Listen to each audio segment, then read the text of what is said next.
In the name of God, who is most gracious and most merciful. Assalamu alaikum wa rahmatullahi wa barakatuh. I am Zubair Khan and you are watching my vlog. Who attacked the Gaza hospital?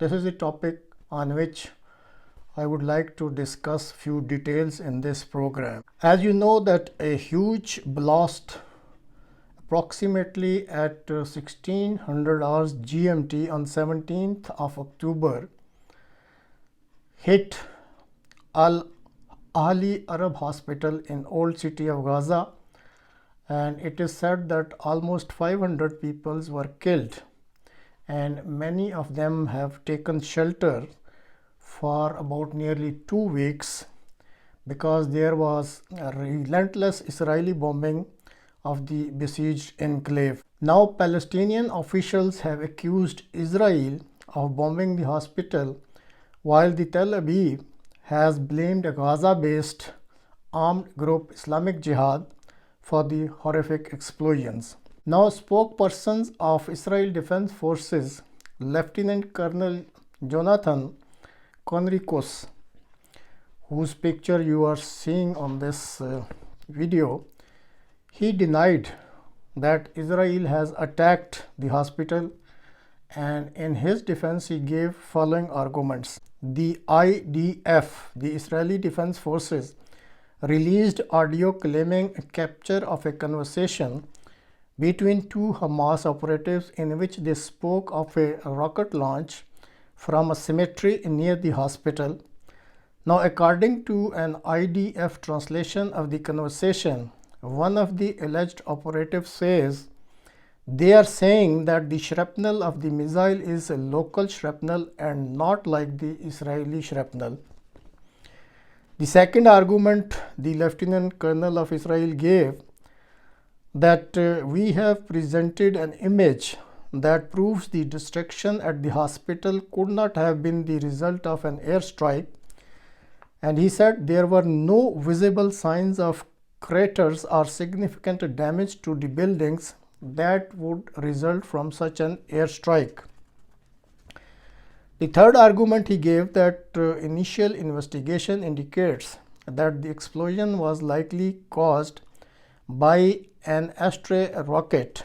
Astray rocket or missile, you can say that when it is fired, it goes astray. It doesn't follow the actual path, rather it goes here and there and loses the actual path, and that rocket or missile we can say like an astray rocket or missile. And according to the Lieutenant Colonel, their finding is that this astray rocket or missiles, whether one or more, they were launched from the near vicinity of the hospital. The fourth argument the Lieutenant Colonel has given that whatever analysis of the blast has been done by the IDF, it is proved that it was a ground explosion rather than an airstrike. The fourth argument the Lieutenant Colonel gave that as per their analysis, it has been suggested that it was a ground explosion rather than an airstrike that hit the hospital, as there was extensive fire damage and scattered debris that is consistent with an explosion starting from the ground level. Now, these were the four arguments which have been given by the Lieutenant Colonel, who is the international spokesperson of Israeli Defense Forces. Now, I present you the Palestinian claims, what they are or what arguments they are forwarding. The first argument, they say that a video was posted by the official state of Israel's account on social media on platform X. This platform X was previously the platform of Twitter, and it was posted on Tuesday night and was also presented as evidence that the hospital was struck in outgoing rocket fired from a local militant group. But the time stamp on the video appeared not to match up with the time that the explosion took place, and this tweet was later edited and the video which was presented as an evidence was removed. The second argument which comes from the Palestinian officials, it's a short video of Riyad Manzoor, who is the Palestinian ambassador to UNO, and how he is clearing his stance that it is the habit of Israel to tell lies. So you can listen this short video. Israeli Prime Minister today said, and I quote, the intelligence from multiple sources said that it's the Islamic Jihad is responsible for the failed rocket launch. Your response? He is a liar.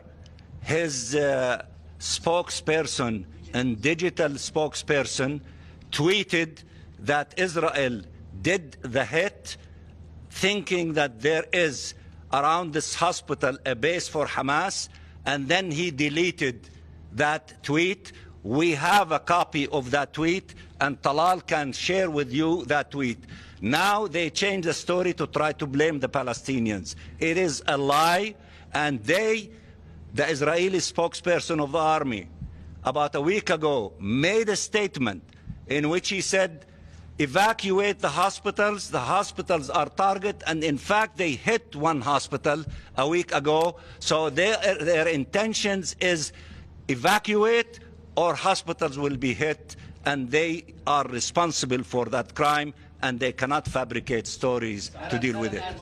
World Health Organization has given the details that how Israel has attacked 111 times the health facilities located in Gaza and West Bank between the period of 7 October and 15 October. As per the WHO details, as you are seeing on the screen, on the Gaza Strip were 48 attacks, and on the West Bank were 63 attacks.